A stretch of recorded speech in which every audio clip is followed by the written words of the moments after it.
Dallas, man. What's up? I see you've been watching a lot of Mr. Midas content. You must think he's dope. I mean, yeah, like creative ass, informative reviews. You can't really say he's trying to be like anybody else out here. And you know how I am about like black creators. It's just a thing.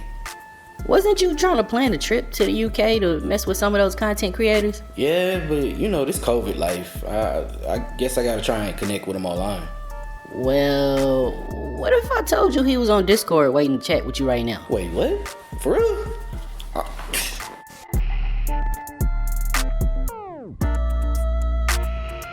What's good, man? What's happening? Like, I've been wanting to meet you for a little second. Ever since Baron brought you to my attention.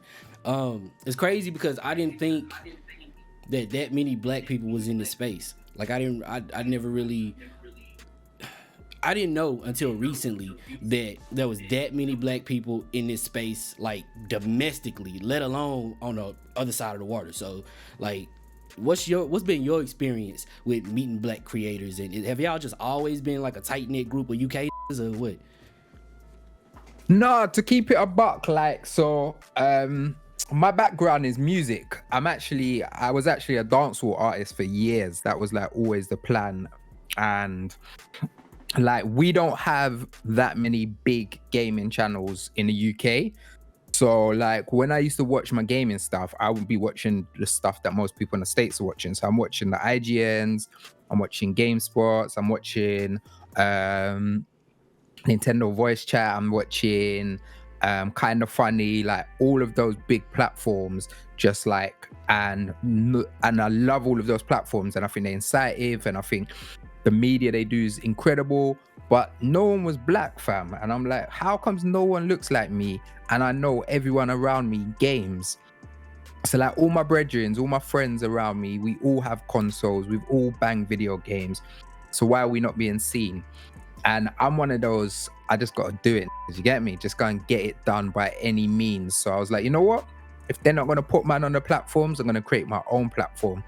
Now, over in the UK, we got a huge music channel called GRM Daily, which is the biggest platform for black entertainment in the UK.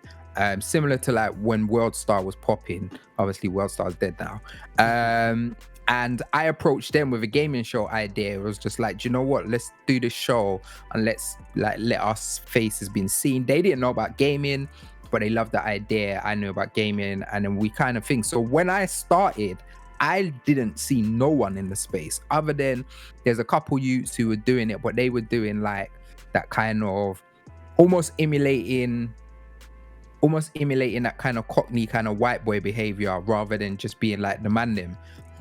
So I was like, I'm gonna carve out that space and create a space for us.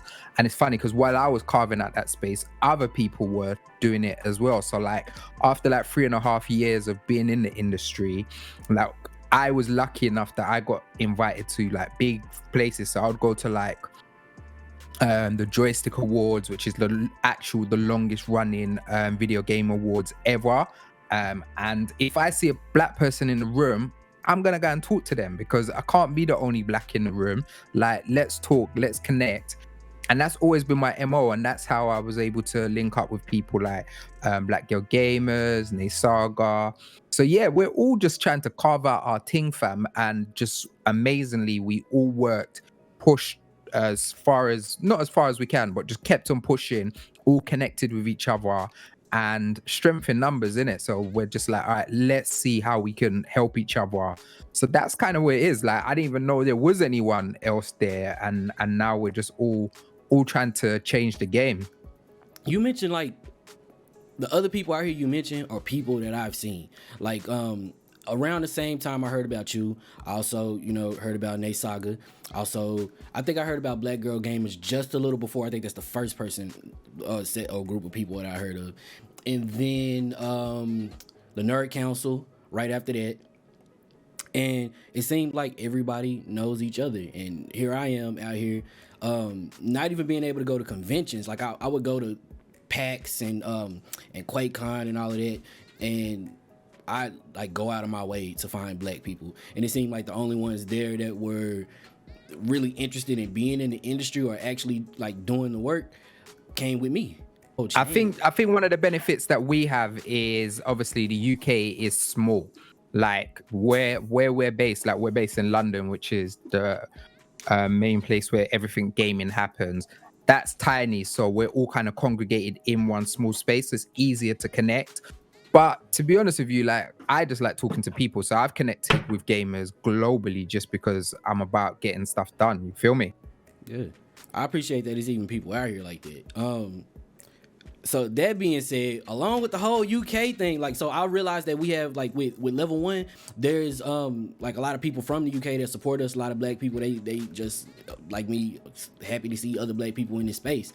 But we go back and forth all the time over dumb shit, like cookies being biscuits. Them shits are cookies, man. Don't do that. Like, don't disrespect sweets like that. Debbie, like, what other shit do y'all say that we don't say? We would make fun of each other, like talking about, y'all say aluminium and shit like that. But put me onto the slang, man. What's the lingo? What do y'all? What's the cool shit to say? So yeah, there's it's funny because like a lot of the slang is is multi-region because of people like Drake and people like Pop Smoke who are proper on the whole drill sound and stuff like that. So there's a lot of words that we both use, like op. You lot use op as well now, and that's something that we've been using for years. The stuff you're talking about is obviously more the posh shit, like biscuits and stuff like that. There's a difference between a biscuit and a cookie, you know. See, they're not the same raw thing, fam. That's the shit I be asking people to explain. Like, cause look, I know TV. That's it.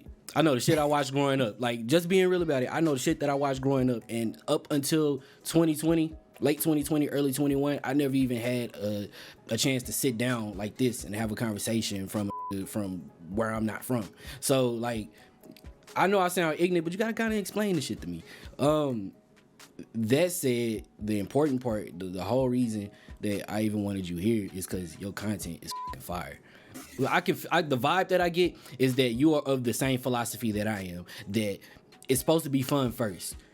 Just like enjoy what the you do, and just be good at putting things together. Just if you can make things, if you're a creator, that means if you make music, if you're a graphic designer, whatever, you have that thing in you that will allow you to just create and just use that and have fun with it, and whatever you make is gonna be dope anyway.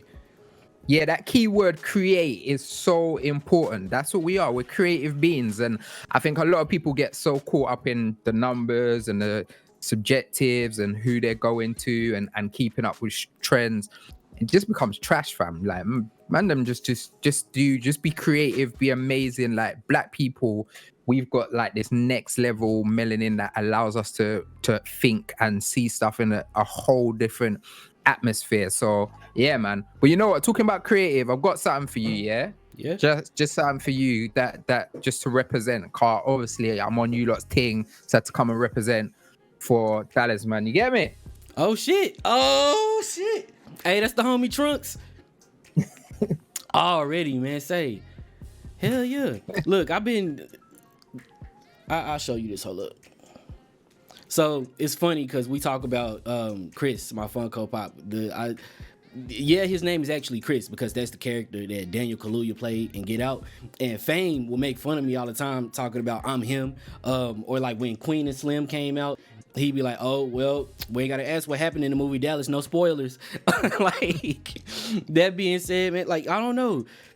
It's funny because even you thought that was me. And it just so happened. Fully it was you. Just so happened I just look like that. But well, that's the creative genius as well. That's what I'm talking about. Like, as soon as I saw that video, I was just like, raw, that is so sick. And like, I don't even like Monster Hunter, fam. Like, that game doesn't interest me. But your video proper did, just because of that little creative thing just changed the whole content, and I just wanted to watch it all. Yeah, you gotta put some of yourself in the stuff you make. Like, just like that became me. You became a hitman for Hitman. You became a samurai for Ghost of Tsushima, and like that's the shit that you want to do. And in that same vein, I've seen some other things that you created that I think is dope, because even when you do stuff that's really the same type of content that other people make, you don't really do it in the same way. Like, okay, so WTF, I'm talking about that. Each segment that you have, it just makes sense. And like, one person might say pro or con. Me and Baron, we had a show we were running for a while called Cop It or Drop It. And the nerf and buff thing connects the gamers easy. Like, you don't have to think about what the hell that means. It just fits. So yeah, that's the type of shit I appreciate. But how did WTF even come about? So WTF is the first piece of content that I've done in gaming that I haven't produced. So a lot of the gaming content I've done, I produce. Thank you as well. I really appreciate what you're saying about my content. Like, it means a lot to me. I put a lot of time and effort into what I create. And fam, it's mad. Like, when I did, like, I'm lucky enough to be an Elgato partner now. But when COVID happened and like we were all self-isolated, because I'm used to producing stuff on like in studios, in like production studios, all of that shit stopped. So I was just in my yard and all I had was my MacBook, fam. And I was like, you know what? I bought a camera, bought a Canon G7 Mark II, and fam, I was literally using a green sheet to pull over my wardrobe just so I can create green screen, fam. I didn't have no green screen. I was like having to create shit myself. Now I've got all of this stuff that looks good. But like, for me, that creativity is by any means. So lucky enough, with Ginx TV is an international esports channel. So it plays in the UK, Canada, Philippines, South Africa. And they had a show called WTF, which is what the where you can basically just literally blast gamers who do stupidness. I networked with them and they made me do something I've never done. So I went and auditioned. I worked in TV for years and I've done auditions. Auditions usually last about 10 minutes. Fam, I had to do a 2.5-hour audition. I had to audition for a whole show. I had to learn like so much. I had to research for like 3 weeks to actually audition. And they loved it and it connected. And yeah, I've been doing that ever since. And like I said, luckily for me, it's something where I'm able to just be a host, just literally go and talk about games, talk about what I love and actually get paid for it. So like, it's a blessing from the Most High. You feel me? Yeah. And it's like, the thing I think that I like the most about that whole thing is it reminds me of growing up in gaming but not really having spaces that was for us. And I don't just mean for black people, I mean for gamers, period. Like, we from the hood, so you know, everybody is, the extent of gaming in the hood as I was growing up, it's different now, but as I was growing up was Madden, 2K, Call of Duty. No, Call of Duty wasn't even all that popular at the time. Madden, 2K, maybe some FIFA, NCAA. If it wasn't sports, it wasn't getting played. Fight Night too, that was another thing. But now growing up, we also had G4, like G4 TV. And it is what I see like Ginx TV as, only it was more than just esports. It was reviews, all of that stuff. I get that same vibe from the stuff that I watch you on, and the things that I notice that you involve yourself with. I think what's even more important now is like people like me, people like yourself, level one. Kids will grow up and they can now see black gamers who sound like them, who talk like them, who are not acting bougie, not acting mad, talk just like they do, but show that they're gamers. Where when I was younger, like, I used to love gaming, but they used to say gaming's for neeks, or what you lot would say nerds. It's like, oh, gaming's a nerdy thing. Where now you show like man them, like even people like T-Pain and Drake playing Fortnite against with Ninja, like people who look like these kids can now say, oh shit, gaming's cool, and it represents us all, rather than, oh yeah, let's push them to the back of the room. And that's the important part too. And then you don't mind sharing the love. That's what I noticed about you UK. I love that shit. Y'all do not mind sharing the love. Y'all will, like, just with us being here right now, you have no reason to give a fuck who I am. You have no reason to want to talk to me other than my content, and you didn't even have a reason to check out my content. And the first thing I even heard about you from Baron was that you helped him out. You saw that the way he did something was a little off. You coached him on it. Hey, do this. Don't do that like that. Do this like that. And this is the part that got me. And throw my name in there. Say use my name. What? Oh wait, what? Are you actually being helpful out here to other people? That's unheard of, man. That shit means a lot for real. Do you know what, right? Like when I was in music, my producer, he used to say something to me, and he used to say, it takes a very strong man to be able to stand next to anyone and not be afraid of their talent. You feel me? So like, I ain't the most talented individual in the world. I'm not the best editor. I'm not the best presenter. I'm not the best looking guy. Like, I am not the best anything. But you know what? I am sick at what I do. So no matter who you put me in a room with, I'm not going to be afraid of what they're going to do. So it makes no sense for me to be like, see a next black man who's on the journey I am on and not be like, yo, let me help you. Don't get it twisted. Like, if you're girl, you're moving left, or you like, I just don't like your energy or your vibe and it just doesn't work, I ain't gonna put myself out there for someone that I feel like, no, I'm not, I don't like that person's energy, or I don't like the way they're flexing. But if I see someone generally out there trying to create and trying to better themselves, like, I have to be some fucked up guy to be like, nah, let me not help you. Like, for what? Like, how does it doesn't take away from me, because you can't be me. And even if you try to be me, you're going to be a second class me. You ain't going to be as good as me. You're only going to be some carbon copies. So I can't not help people from breaking through. That makes no sense to me. Why am I even here then? Yeah. I might as well just fucking work in a bank and just earn money.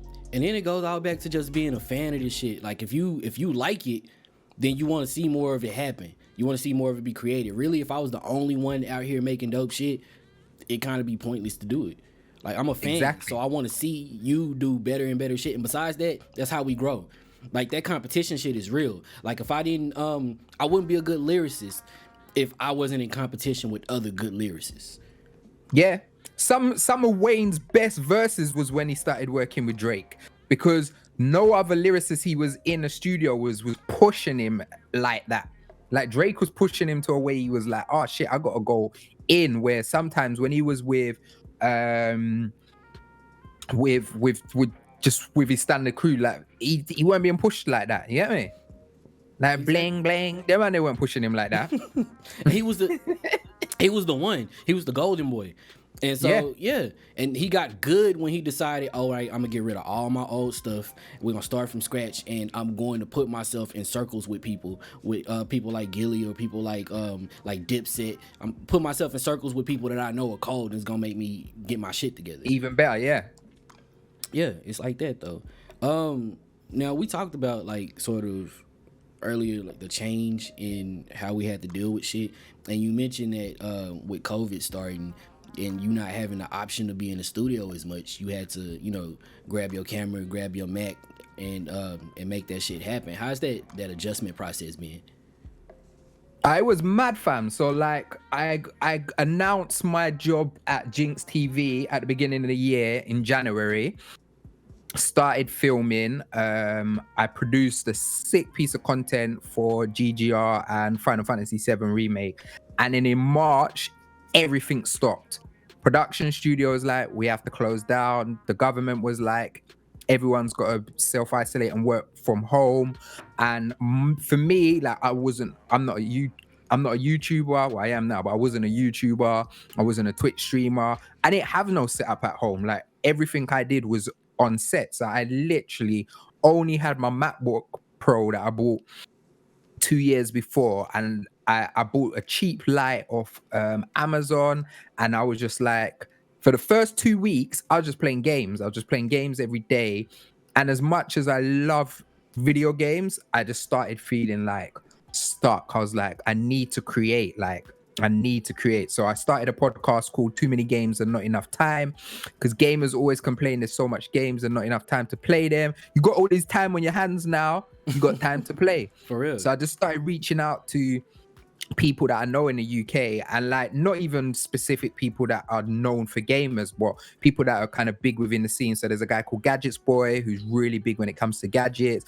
I had Nay Saga. I had a guy called Noel Clark who's like stars in like Doctor Who and stuff like that. Just people that I've known throughout the years, and just spoke to them about gaming. And it's weird because I didn't even think about it as a podcast, but then people started reaching out to me like, "Raw, can I come on your podcast?" And I was like, "Oh, sick."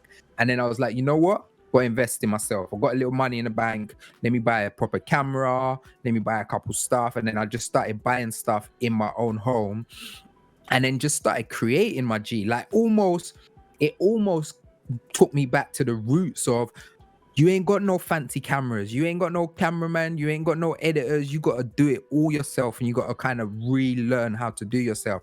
And I think that's why a lot of brands have f***ed with me this year and last year, because they saw, raw, when COVID happened, I didn't slow down. I went 10 times faster. You went in. Man, it's crazy. I feel like that's when it started picking up for me too. And it's a thing about having that attitude of just get it done. Or just not even that. I doubt that that's it. I sort of overplay my work ethic when I say that shit. What I actually mean is, just as a creator, you can't not create. Like Andre 3000 was like, I can't afford to not record. Straight up, that's true shit. And so you start to feel an itch when you can't just make something, and that's pretty much what it is. We just have to figure out how to put stuff together to even for your mental health. Like I keep it a buck. When I'm not able to create, I get depressed as fuck. I get moody. I'm acting like I'm on mood swings and stuff like that, just because I'm not able to do the thing that I was born to do. Like, I don't do music anymore, so I'm not writing lyrics and spitting bars, so I'm not creating there. So I need some way to create, and when I can't do that, like, my internal engine's like, yo man, what up? On a creation tip, you was talking about I always wanted to know, because other people have this same issue, I guess. I don't really have that issue because I compartmentalize it so well, I guess. But do you feel a big difference between gaming for fun and gaming for work? Do you know what I do? I honestly do. I feel like when I'm gaming for work, I'm really like in thinking mode. So sometimes what I do is, like, say I'm playing something like Assassin's Creed Valhalla. So what I'll do is I'll do like multiple saves and be like kind of writing notes and stuff like that.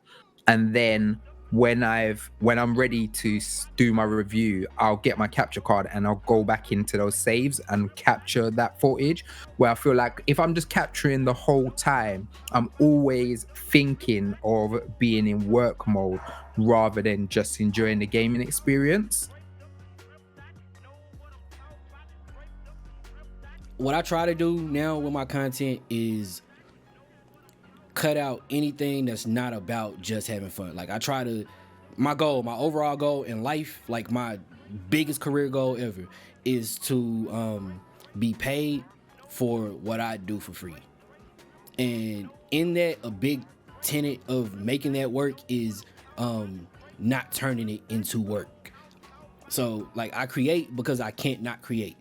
So if I can just leverage the shit that I'd already create, that's the best. So with that already being a fun thing, as long as I don't over obligate myself to things I don't want to really be obligated to, I'm fine. So I can play a game and enjoy it and have my fun.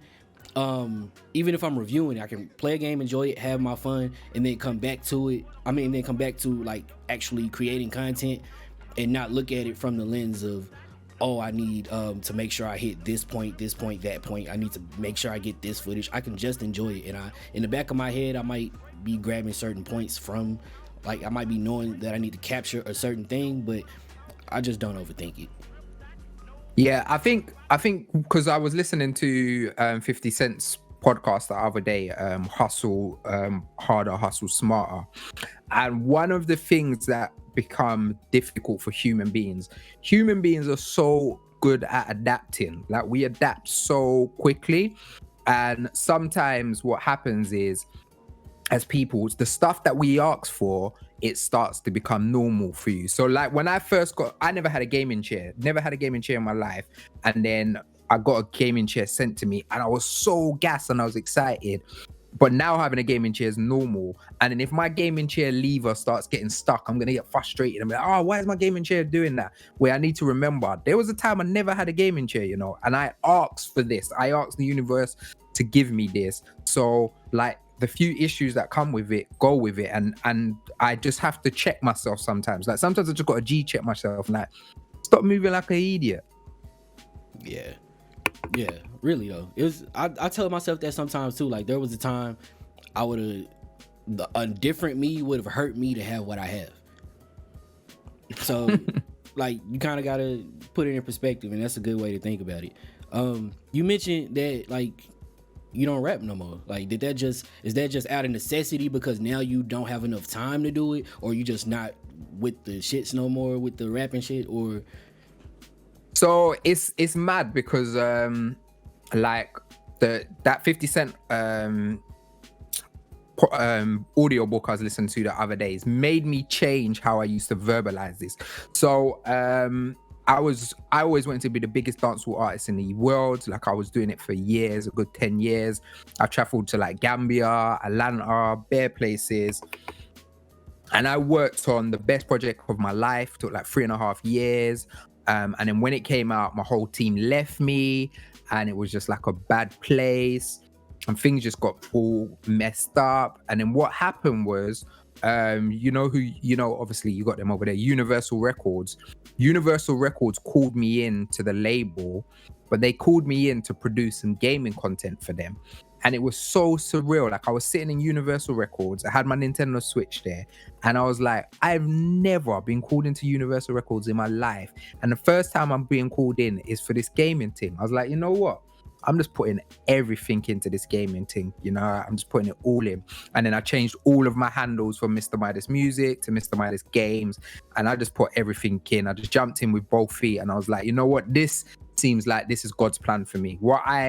What as humans sometimes we think is God's plan for us, and what is actual God's plan for us is two different things. And the gaming was just moving in the direction, and things were happening, and I just felt like the music was stagnant. And I still love music, like it will always be part of my soul, but yeah, my plan wasn't to be a musician, even though that's what I thought it was.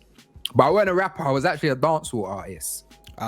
Okay, see, that's where I f***ed up. I just assumed, because I hadn't heard any of your music beforehand. I was sick. Don't ever get it twisted. I was fire. I'm looking that shit up now. And if you better hope it's not dope, because all my artist friends, like if they music is dope, or if they do something dope and they just stop doing it, yeah, I'm gonna be on your ass. Pause. I'll send you something. I was fire, man. But like I said, sometimes like the route that we think life is meant to be for us, and the route that God's got for us is not always the same thing. Which is very fucking true. I don't know, man. I enjoy this whole shit, and I enjoy watching other people enjoy this whole shit. And well, you know, I went to ask you. Yeah. What do you like to play? What's your games, man? What's your go-to? Ooh, let me see. Right now, what am I playing? I'm playing a lot of Warframe right now, just because I like the concept. And I tried the game over and over the years.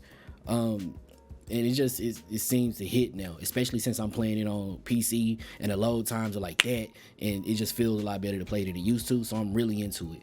What I like usually is like the story-based shit. Like I'm a fan of the shit that Naughty Dog makes. I'm a fan. Like recently, I've been loving Ghost of Tsushima. I've been loving. I just like creative shit. I just like cool stories. The whole reason I'm into gaming is because I'm into stories. And I just like being immersed and being taken on a journey. So that's really what I'm with. I didn't even start playing multiplayer stuff until like the last couple years. That's so me. I love to be lost in a story and lost in a world and just be taken somewhere else. Like I love Ghost of Tsushima. I think it's so sick. I always say though, I feel like it's the best Assassin's Creed game that's ever been made, because it's basically an Assassin's Creed game in Japan, but there's something that Sony do with their first party studios, that they just give them that extra piece of finesse that they can just produce some incredible. And don't get it twisted, like they've had some garbage, like Days Gone was trash. But 9 times out of 10, like Uncharted, The Last of Us, like their first party lineups are just out of this world. They rarely ever miss. And Spider-Man. Okay, so game session confession. Spider-Man was the first game that I ever platinum. The first game I felt compelled to platinum. If I'll play something, I'll see as much as I can possibly see, but I won't trophy hunt. So I'll see as much as I can, and then once I'm done with it, I'll finish the story. Oh, great, clap, that was good, and move the fuck on. And I might play it again a year later, but I think the only game I ever ran back immediately, oddly enough, was My Friend Pedro, because it was short and it was fun. Yeah. I like indie shit too. Spider-Man, you talking Spider-Man PS4, yeah? Yep. Spider-Man PS4 is probably the most fun I've had playing the game. I'm not saying it's the most enjoyable game I've made. I mean the most fun. Like swinging around New York as Peter Parker, I felt like a kid. Like, and there's very few games that can really bring you back to that childhood.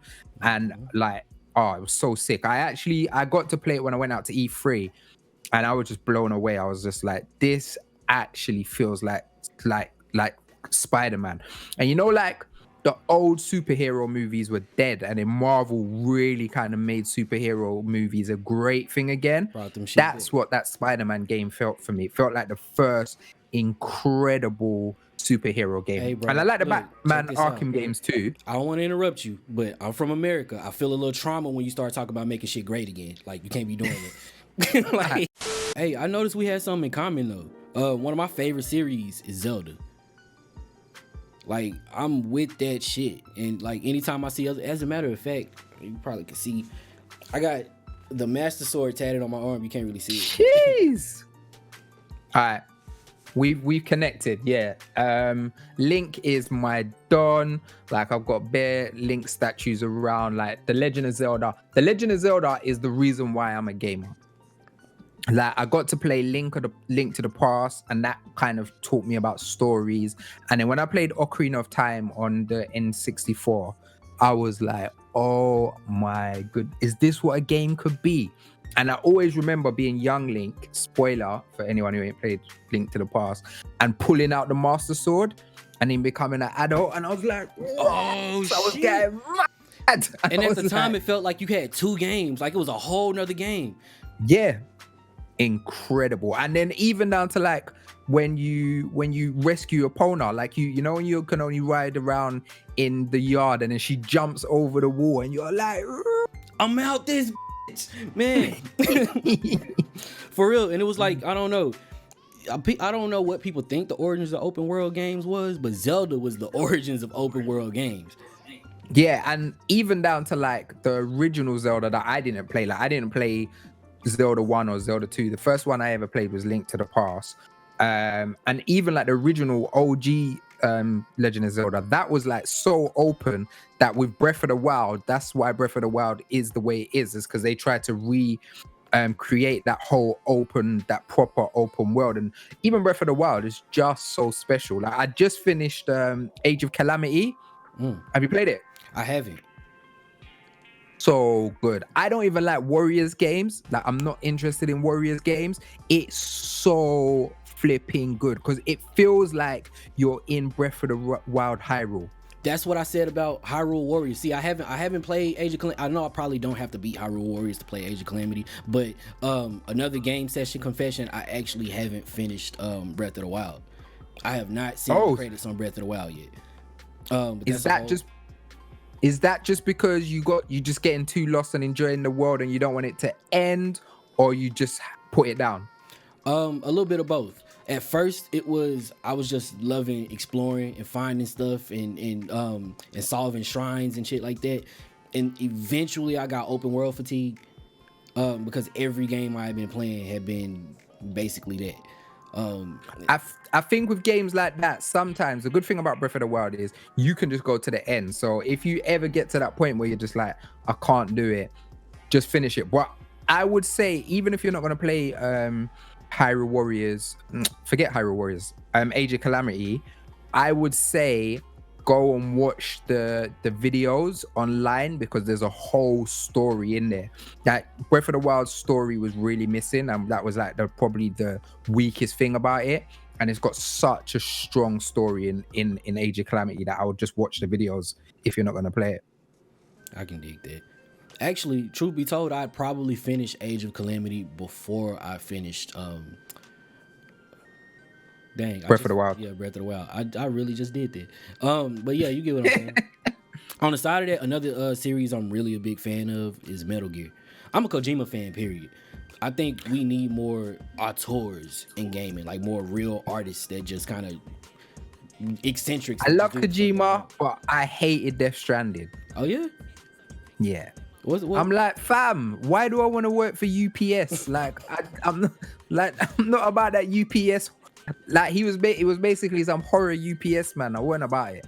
I'll tell you what did it for me. Okay, so everything leading up to Death Stranding is part of the reason that I was so into playing it, because it sounds weird to say out loud, but Kojima, like Death Stranding is Kojima's Carter 5. All the way through, looking at the label or the publisher that he was attached to, looking at how everything ended. He was basically at Lil Wayne the whole time. And then next thing you know, I mean, they had other good games, but he was Wayne, if you ask me. And then they got tied up in some bullshit. He couldn't release his last thing for who knows how long. Eventually, he got together, he got his team together and was able to pop it out. And then there was mixed reviews on it. It's literally his Carter 5. The only difference is Sony came and gave him a brick ton of money and was like, fam, do your thing. So he wasn't even worried about the P. Yeah, man, I don't know. I enjoyed Death Stranding for what it was. It was Kojima off the leash. He needed to make his first thing, but I can't wait to see his next thing. And I really, really, really, really hope it's Silent Hills, because that shit is going to be good. Yeah. Did you get to experience PT? I didn't. Like, I saw, like, I went to download the demo and then it got taken off. But I'm not super one for because I know that one was like the demo was a first person horror. I'm not crazy about first person. Like, I'll play like Far Cry's and I'll play like the COD stories and stuff, but I much prefer games in a third person perspective. So like my favorite horror games are like The Evil Within, Resident Evil 2 is my favorite horror game ever. Resident 3, I played a little bit of Silent Hills.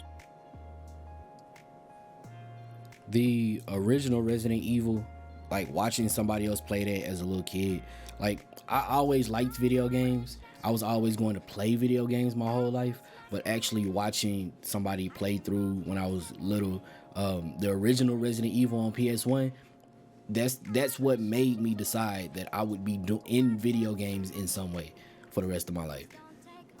Yeah, Final Fantasy VII did that to me. When I first played Final Fantasy VII, that's when I was like, woo, I am a gamer. That's when I took the badge of honor. That's when I started repping being a gamer. That's when I was like, yeah, I'm a gamer. When I played that and Cloud and Barrett and Tifa and Aerith and just getting lost in the stories and having this strong black protagonist, even though he was very much like Mr. T, but still like sick. I like what they did with him in the remake though, because I was kind of worried about how they would portray him, but they did him some justice. They made him kind of the corny pops, like they made him the corny father, and that's appreciated. I'm glad they didn't just go the easy route and just make him the way he was in the original and still like go, oh well, that's how he's always been, like use that stupid ass excuse.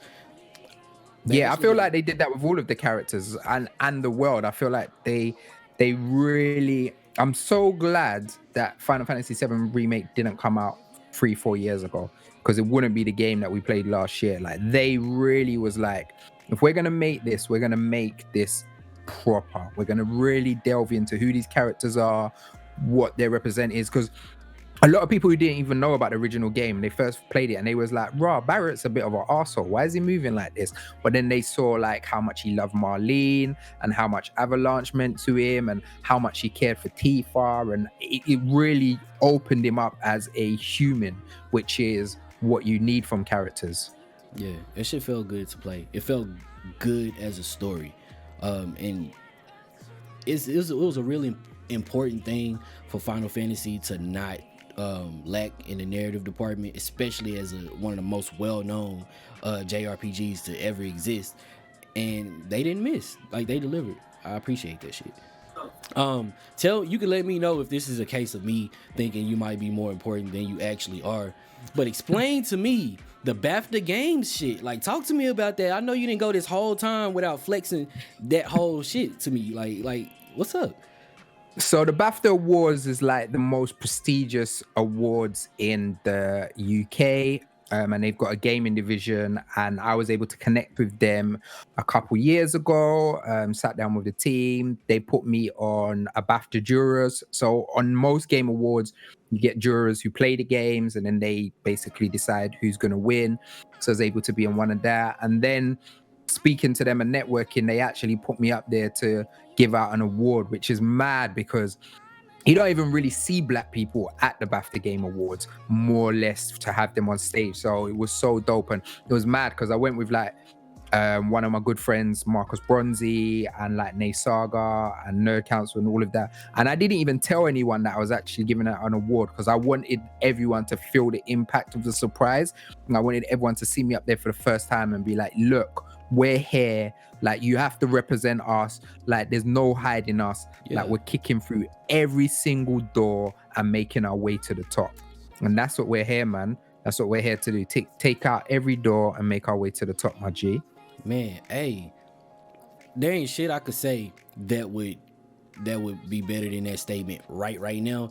This is a good spot to end this. Like, I there's more I want to talk to you about. Like, I want to get into the shits with you. But look, y'all, this has been me, Dallas Man of Level1Gaming.com, here with the homie Mr. Midas, and they call him that shit for a reason because everything he touched turns to gold.